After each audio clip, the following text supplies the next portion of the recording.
Okay, now we are going to see about risk benefit analysis. Okay, presented by Golden Ashwini. On completion of this video, students will be able to explain what are safety and risk and also explain the risk analysis. Risk benefit analysis. The risk to benefit analysis is made depending on the types such as the ones mentioned. Or said the risk to be occurred in the future is completely known after it gets fully developed. It is called a real future risk.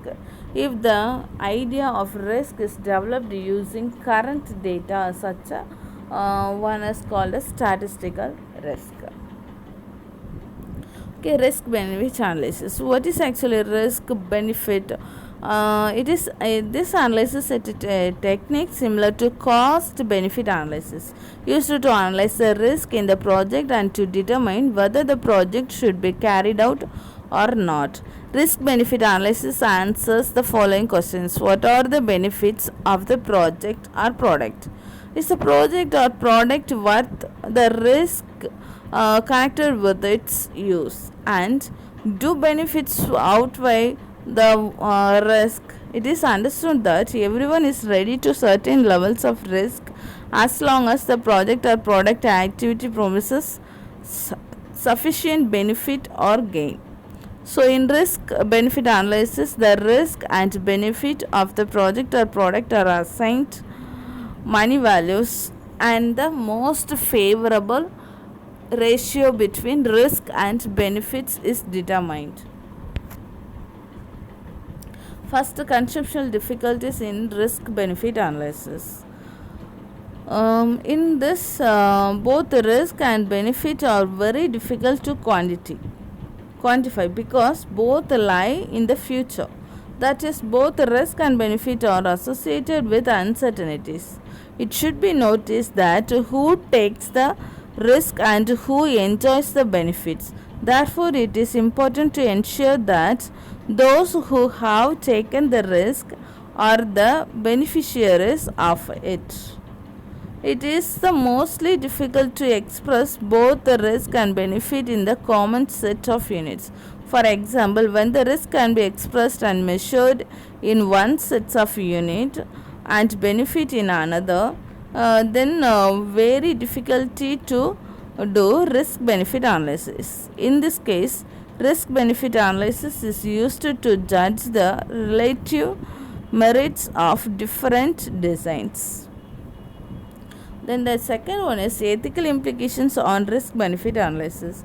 While performing risk benefit analysis, one should keep in mind under what conditions someone in society is entitled to impose a risk on someone else on behalf of a supposed benefit to others.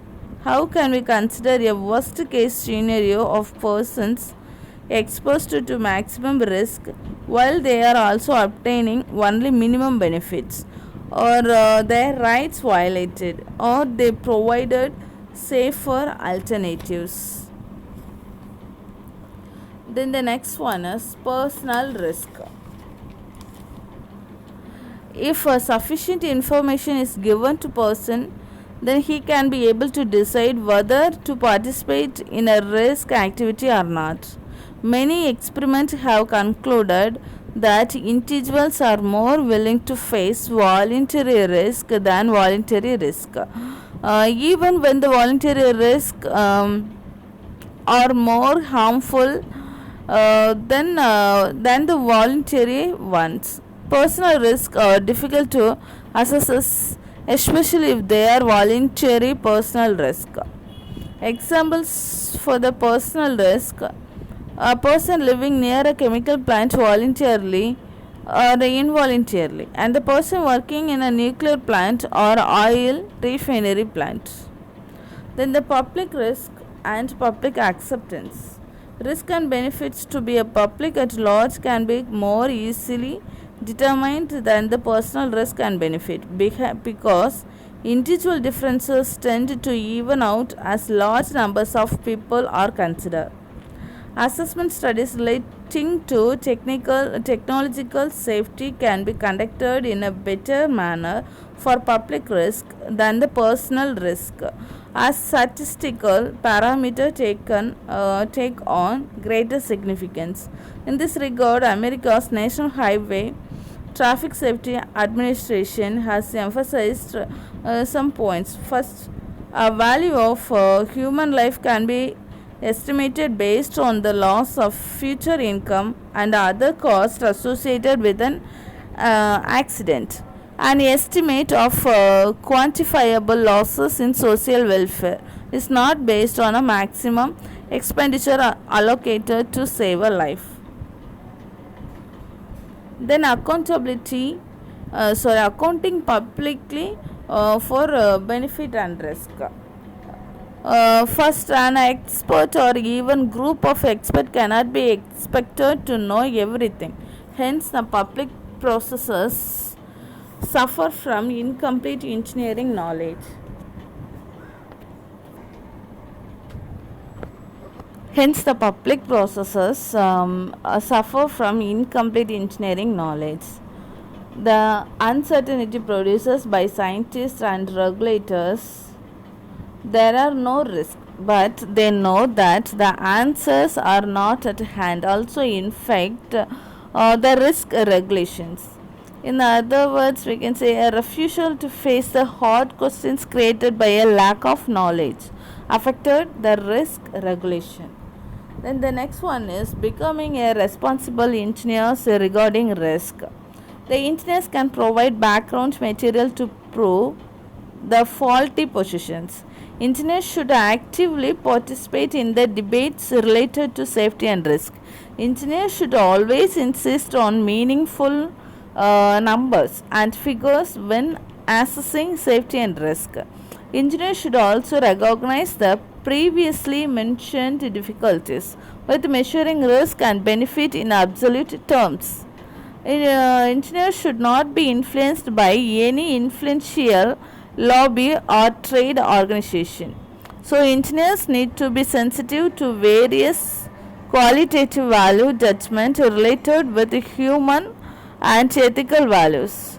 Engineers should be aware of the legal liabilities regarding risk. Okay, next one is reducing risk. As we know, it is impossible to design a manufacturer anything to be completely risk free.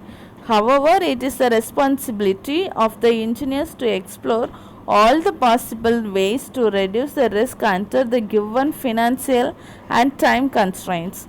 So, risk management risk management may be defined as a eradication of or minimization of the adverse effect of the pure risk to which an organization is exposed. Elements of a risk management program. According to the recent health and safety legislation, the three important elements of risk management programs. First one is risk identification, risk evaluation, and risk control. Okay, that's all. Thank you.